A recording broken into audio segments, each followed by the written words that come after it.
가만히 이제 우리 교회나 또는 이제 또 특별히 이제 설교나 성도들의 어떤 신앙적인 또 성경을 아는 지식의 수준 이런 것들을 비교를 해보면 뭐 수십 년 사이에 굉장히 그 발전했다라고 하는 것을 보게 됩니다.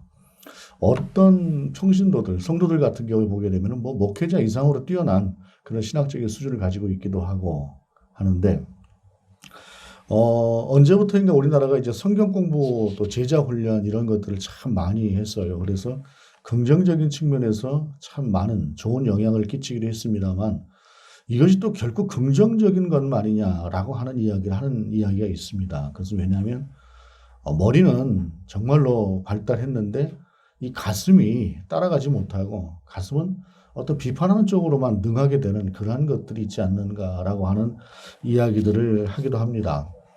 그런데 사람이라고 하는 것이 그렇다고 또 모르는 것은 절대로 옳은 것이 아니죠. 안다고 하는데 그 아는 것을 어떻게 아느냐라고 하는 것. 그리고 그 안다고 하는 것도 무엇을 위해서 아는 것이냐. 그리고 그 아는 것 중에서도 가장 중요한 것을 어떤 것을 알고 있느냐라고 하는 것이 참 중요한데 우리 주 예수 그리스도께서 우리를 위해서 죽으셨다라고 하는 그 사실 그리고 하나님께서는 독생자이신 그 예수 그리스도를 우리에게 하나밖에 없는 그 독생자를 우리를 구원하시기 위해서 내어주셨다고 하는 이 사실. 그냥 이것을 단순히 이성적으로 생각한다고 한다면 이것처럼 말이 안 되는 얘기가 어디 있습니까? 이성으로 이게 도대체 이게 말이 안 되는 얘기 같습니다. 제가 생각할 땐. 그런데 성령과 함께 우리가 하나님의 사랑을 아는 사람으로서 그것을 우리가 받아들일 때에 그것이 우리를 감동시키는 것이죠. 그래서 무엇인가를 안다고 하는 것은 대단히 중요하지만 그러나 알기만 하는 것은 대단히 위험할 수가 있다라고 하는 생각을 하게 됩니다. 오늘 본문도 좀 그런 말씀을 우리 가운데 주고 있어요. 특별히 이제 고린도 교회에 있었던 그러한 이야기를 우리 가운데 전하고 있는데 우리가 고린도 교회를 이야기하게 되면 뭐 긍정적으로 잘 보이지 않습니다. 긍정적으로 보이지 않는 것이 우선 굉장히 많은 분파가 있었고 분란이 있었던 교회. 뭐 고소 고발들이 난무를 하고 그리고 또 거기에 성적으로 대단히 문란했던 그러한 교회 이렇게 알려져 있습니다. 그러니까 그러한 지역으로 알려져 있습니다. 교회가 아니라 교회는 분란이 많았고 또 그 지역은 성적으로도 대단히 문란했던 그러한 지역으로 알려져 있습니다. 고린도 교회가 이제 고린도 지역이 주전 이제 146년경에 로마하고 이제 한바탕 싸우다가 로마의 폐허가 되어버렸어요. 그러고 나서 근 한 100년 정도 폐허로 있던 땅이 주전 44년경에 로마에 의해서 퇴역 군인들을 그쪽으로 보내서 그 퇴역 군인들이 그곳에서 살도록 그렇게 했습니다. 그러다 보니까 우리나라로 보게 되면 이제 신도시 같은 개념이죠. 그러면서 그 도시가 굉장히 성장을 했습니다. 성장을 하면서 그곳에 어떤 것들이 들어왔느냐. 신전이라고 하는 것이 들어왔는데 그 아프로디테 신전이라고 하는 신전이 가장 큰 신전 중에 하나였어요. 아프로디테라고 하는 것은 비너스 있지 않습니까? 비너스 신이라고 하는 그 신전입니다. 그런데 그 신전에는 여자 사제가 굉장히 많았어요. 1000명 정도의 여자 사제가 특별한 임무를 맡았습니다. 그게 뭐냐면 그냥 오늘날 우리식으로 말하자면 창녀입니다. 그런데 그 신전에 가서 제사를 드린다라고 할 때에 그 마지막 과정이라고 하는 것은 창녀하고 함께 지내는 것입니다. 그러니까 그 아프로디테 신전이라고 하는 것이 여러모로 아마 잘 됐던 것 같아요. 그러면서 그런 영향을 받아서 이런저런 신전들이 대단히 많이 생겼는데 특별히 고린도가 가지고 있는 특징 중에 어떤 것이 있었냐면은 그 신전이 아무래도 제사를 드리다 보니까 고기를 잡는 소나 뭐 돼지나 양이나 뭐 이런 것들을 잡는 어떤 그러한 장치가 되어 있지 않았겠습니까? 그러다 보니까 이게 도축장으로 활용되었던 것 같아요. 도축장으로 활용되었던 것 같은데 그곳에 이제 짐승들을 가지고 와서 도축을 위한 용도로 그것을 사용했습니다. 그런데 명색이 신전이다 보니까 먼저 우상에게 바치는 어떤 하나의 형식을 갖게 되고 그 다음에 그 짐승을 잡아서 사용하게 되었어요. 뭐 사제들도 많이 사용을 했지만은 이것이 그보다 더 많이는 시중에 유통되는 과정을 거쳐야 됐습니다. 이 시중에 유통이 되었습니다. 물론 이제 고린도 내에 100% 신전에서만 나오는 고기가 있었던 건 아닌데 문제는 시장에 나왔을 때는 어떤 고기가 이 우상에게 드려졌던 고기인가를 사람들이 모른다는 것이 문제여서 이것이 또 하나의 문제가 되었고 또 한 가지의 문제는 무엇이냐면은 이 신전이라고 하는 것이 단순하게 어떤 하나의 그 신을 섬기는 그러한 곳으로만 활용되었던 것이 아니라 연회 장소나 결혼식이라거나 하는 장소로 이 신전이 많이 사용되기도 했어요. 그러다 보니까 예수 믿는 사람들이라고 해서 예수 안 믿는 사람들이 어떤 결혼식을 한다고 할 때 그것을 가지 않습니까? 가게 되잖아요. 이웃과 더불어 함께 살아가니까. 그렇게 해서 이제 어떤 그 같이 신앙생활 안 하는 다른 이교도 그런 사람들이 다른 신앙을 가지고 있는 사람들이 그 결혼식을 한다거나 어떤 큰 잔치를 베풀 때에 초대를 하게 되면 그 초대한 자리에 가게 되는데 그 초대한 자리에 나오는 고기는 100% 우상에게 드려졌던 고기인 것이에요. 그러다 보니까 남의 잔치에 가서 난 안 먹겠다라고 하는 것도 참 그렇고 이것이 이제 먹어도 그렇고 안 먹어도 그렇고 이런 이제 애매한 그러한 상태에서 두 팀으로 나눠져서 이게 싸우기 시작을 했습니다. 이제 갈등을 겪기 시작을 했는데 이것이 뭐냐면 한 팀은 이제 어떤 생각을 하느냐. 그 우상 그까짓 게 뭐냐. 아무것도 아닌데 뭐 우상이 살아 움직이는 것도 아니고 더군다나 우리가 아무리 신앙적으로 봐도 그것은 문제될 것이 없다. 뭐 우리 본문에 나오겠지만 우상은 아무것도 아닌데 라고 하는 생각을 하면서 우상에 가서 있는 짐승, 거기서 잡은 고기들 같은 것들을 그냥 편안하게 먹어도 된다. 이런 생각을 하는 사람들이 한쪽에 있었고 그러면서 그 사람들은 먹으면 안 된다고 생각하는 사람들을 좀 어리석은 사람, 신앙이 떨어지는 사람으로 취급을 했어요. 근데 반면에 특별히 이제 유대인 출신의 기독교인들이 굉장히 이제 여기에 대해서 반감을 가졌습니다. 왜냐하면 유대인들은 우선 기본적으로 DNA 자체가 우상이라고 하는 것을 거부하는 DNA가 유대인들 가운데 있어요.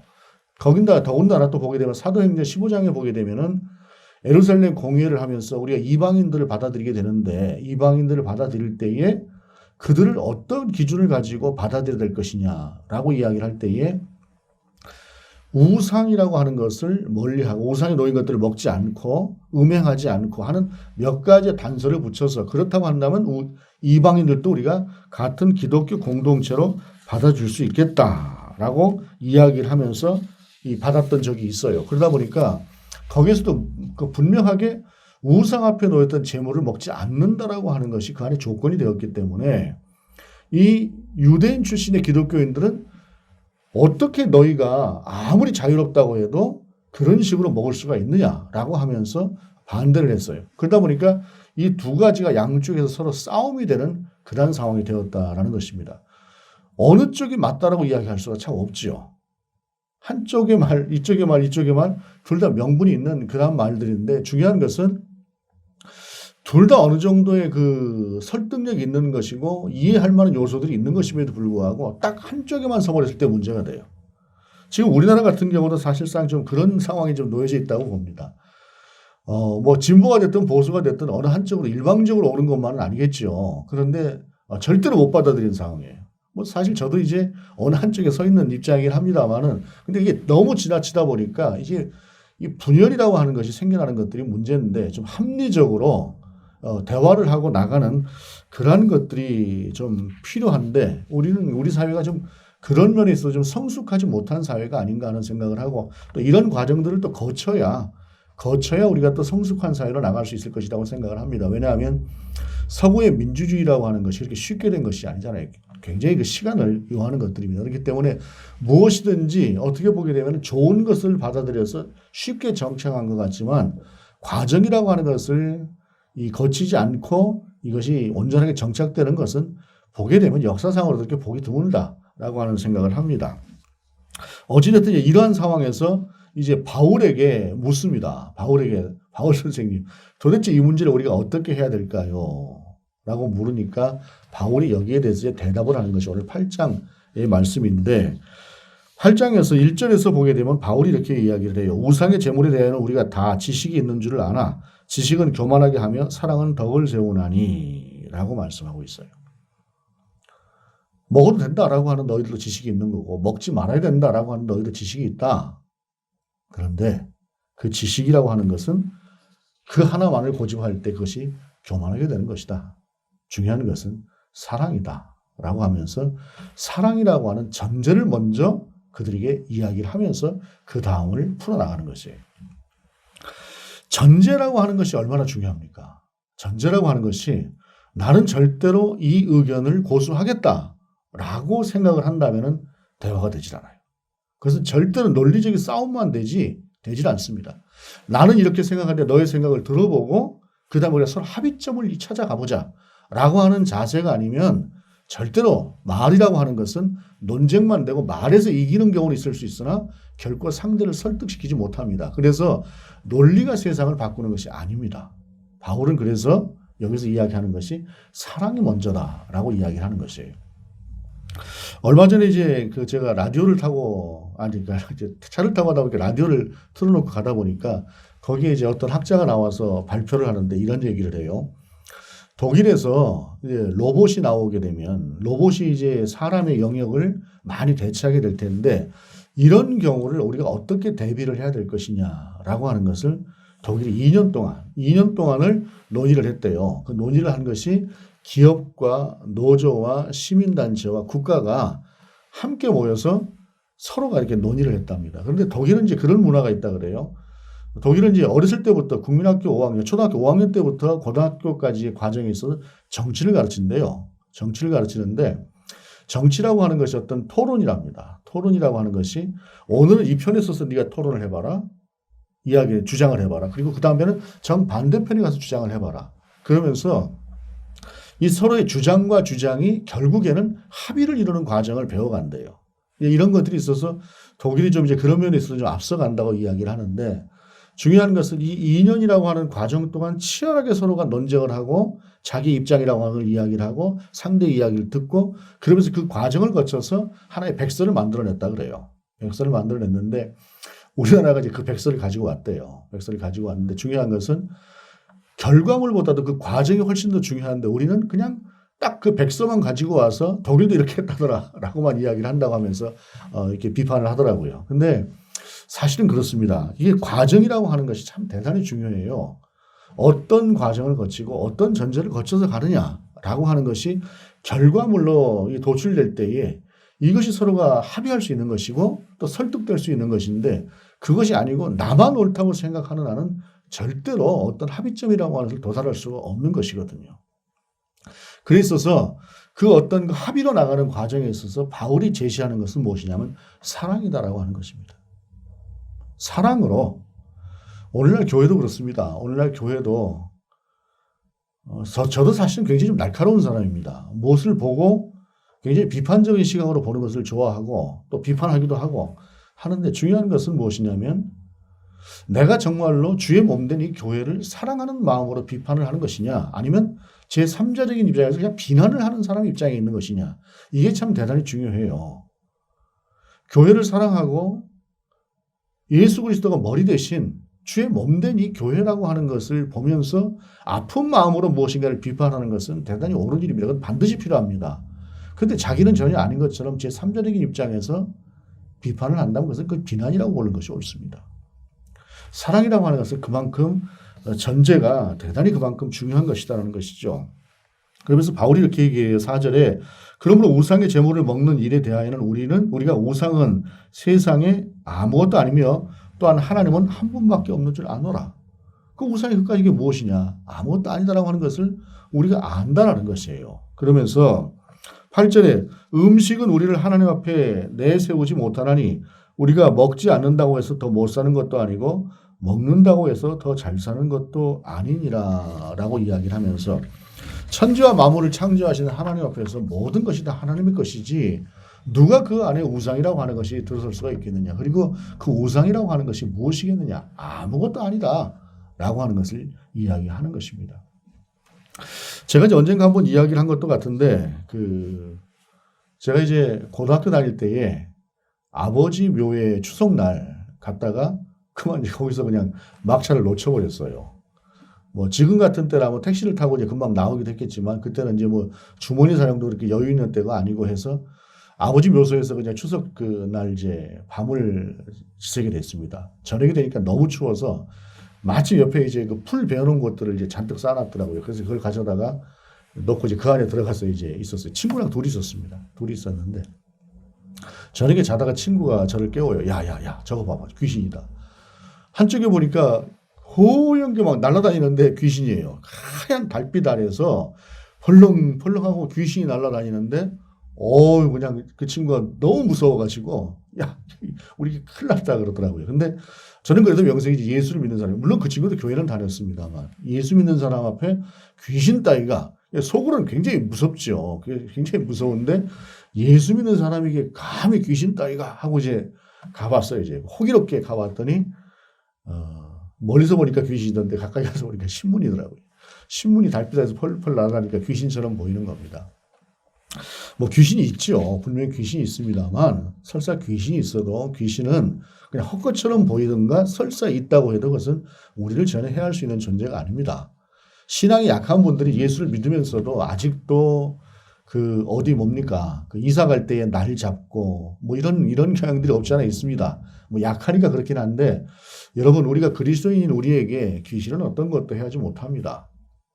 우리를 도우시는 성령과 함께 할 때 귀신을 우리 가운데 침노하지 못합니다. 다만 우리의 믿음이 약해지고 귀신을 두려워할 때 귀신은 자꾸 우리 가운데 두려움을 주는 존재로서 그 역할만을 감당할 수가 있는 것입니다. 그러면서 바울은 분명히 세상의 우상이라고 하는 것은 아무것도 아니다라고 하는 것을 그들 가운데 분명하게 이야기를 합니다. 그런데 중요한 것이 있다. 9절에 무엇이라고 말씀합니까?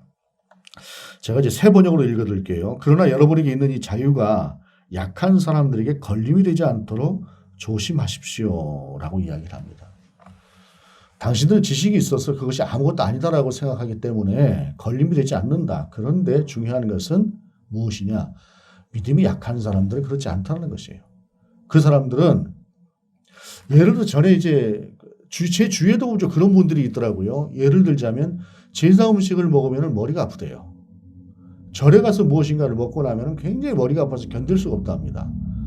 그게 이제 과학적이지는 않아요. 분명히 과학적이긴 한데 어떤 심리적인 것일 텐데 사람마다 심리적으로도 그런 부분이 있습니다. 그런데 믿음이 약한 사람들 같은 경우가 예를 들어서 바울 본문도 이야기를 하고 있는 것이 네가 이방 그 우상의 그 제단에 앉아서 무엇인가를 먹고 있다. 음식을 맛있게 먹고 있다. 근데 그것을 믿음이 약한 사람이 봤다. 그러면은 저 사람은 믿음이 있는 사람인데 믿음이 좋은 사람인데 저 우상 앞에 있는 음식을 먹는데 그럼 나도 먹어도 되겠네 라고 생각을 하는 것이 아니라 그 사람 입장에 이렇게 생각한다는 것이에요. 우상은 분명히 무엇인가 나에게 영향을 주는 존재다. 그래서 예를 들어서 내가 우상에게 놓여진 음식을 먹는다 하게 되면은 그 우상이 나와 함께 한다거나 귀신이 나에게 어떤 뭐 씌워진다라거나 이런 식으로 생각을 하는 약한 사람들이 있는데 그 약한 사람들이 믿음이 강한 사람이 앉아서 편안하게 먹는 것을 보게 되면 그냥 우상하고 더불어 함께 살아도 별로 상관이 없나 보다. 이렇게 생각을 할 수가 있다는 것입니다. 여러분, 이스라엘이 가나안 땅에 들어가서 그들이 하나님을 버리고 바알과 아세라만 섬겼던 적은 한 번도 없어요.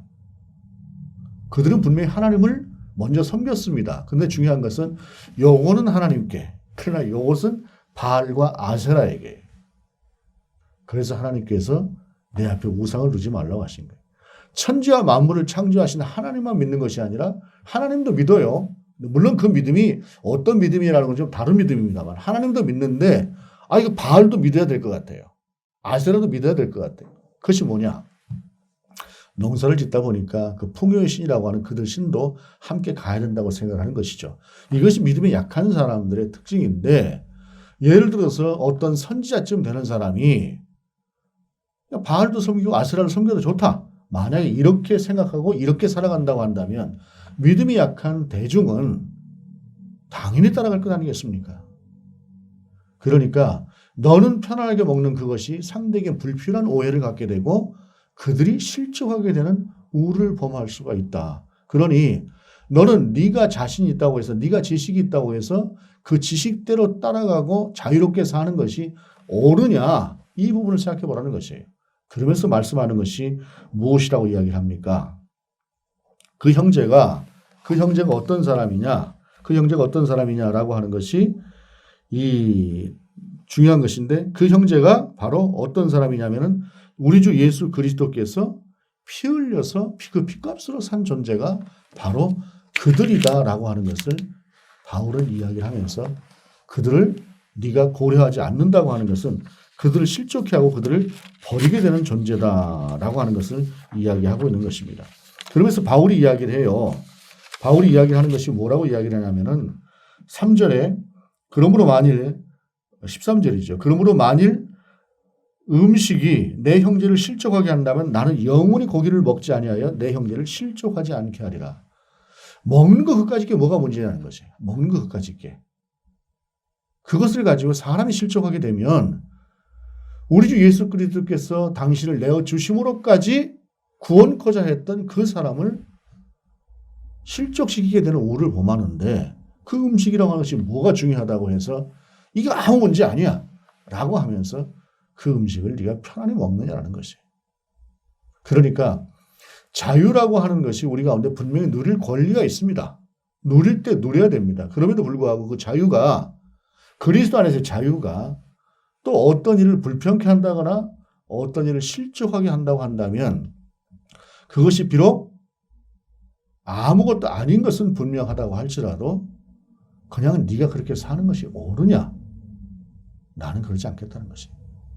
특별히 본문에서 바울이 고기를 먹지 않겠다. 아예 고기를 먹지 않겠다고 하는 이 고기는 우상 앞에 놓여진 거 아무것도 아니니까 내가 그거를 뭐 평소에 먹었는데 이제는 먹지 않겠다. 그런 것이 아니라 정상적으로 도축된 고기조차도 나는 안 먹겠다. 그것이 괜히 저것도 바울이 드시는 것도 우상 앞에 놓였던 것 아닐까 하고 사람들이 생각한다면 나는 아예 안 먹어버리겠다.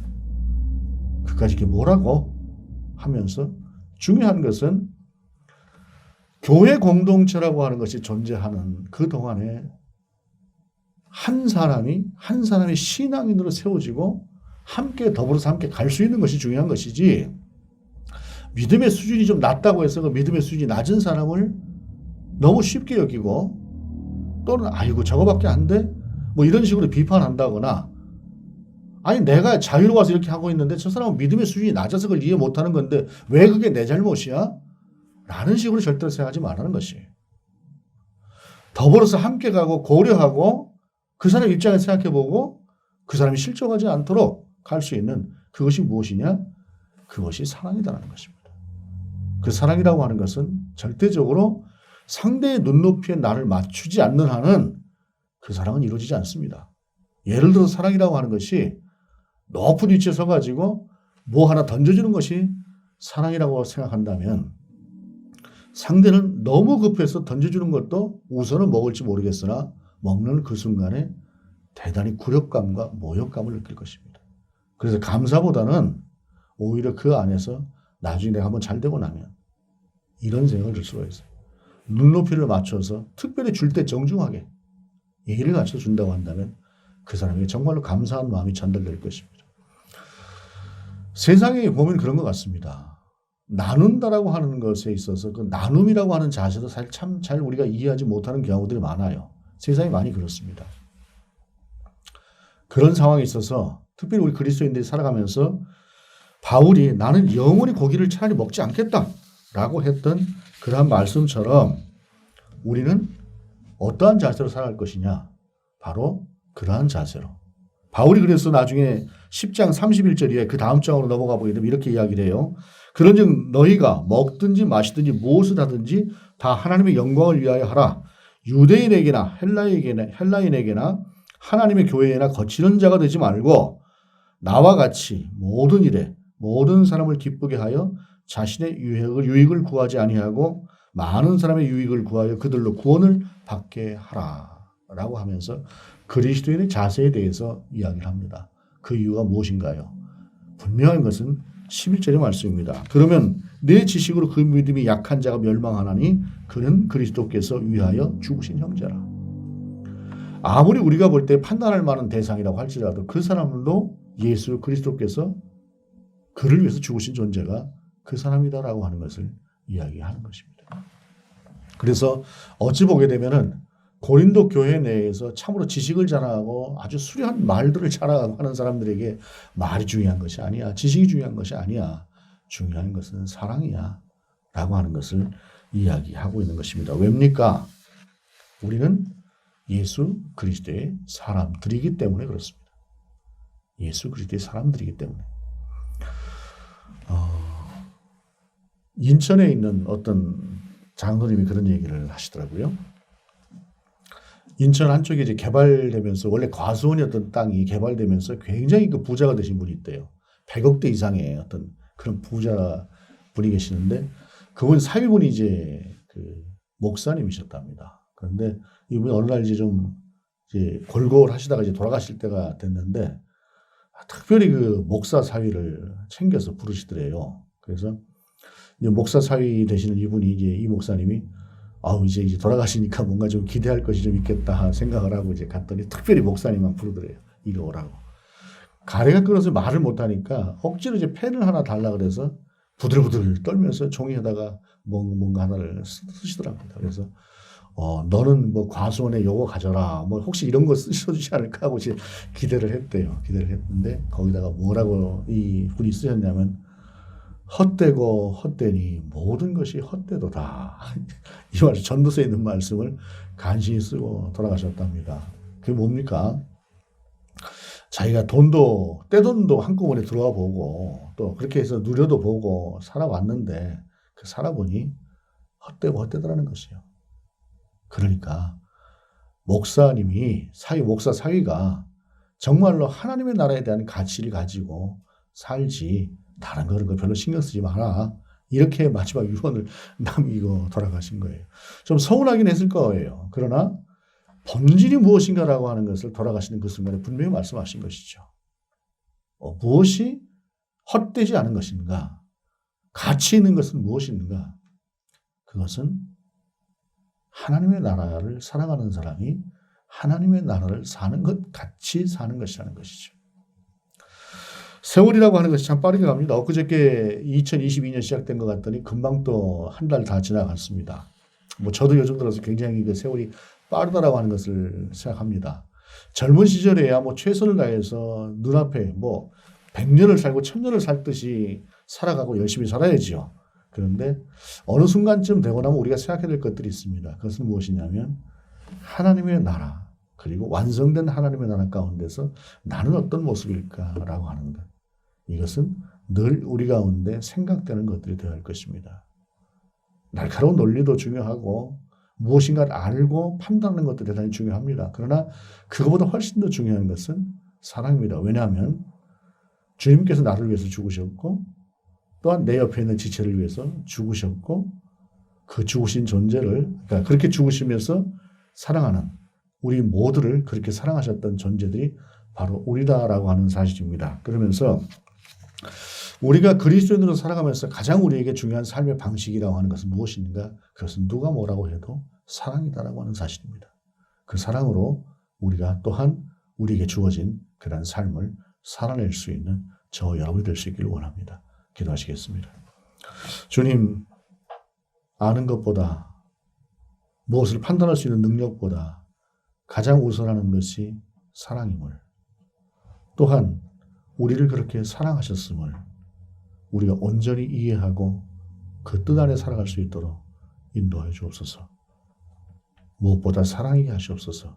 주 예수 그리스도의 이름으로 기도드립니다. 아멘.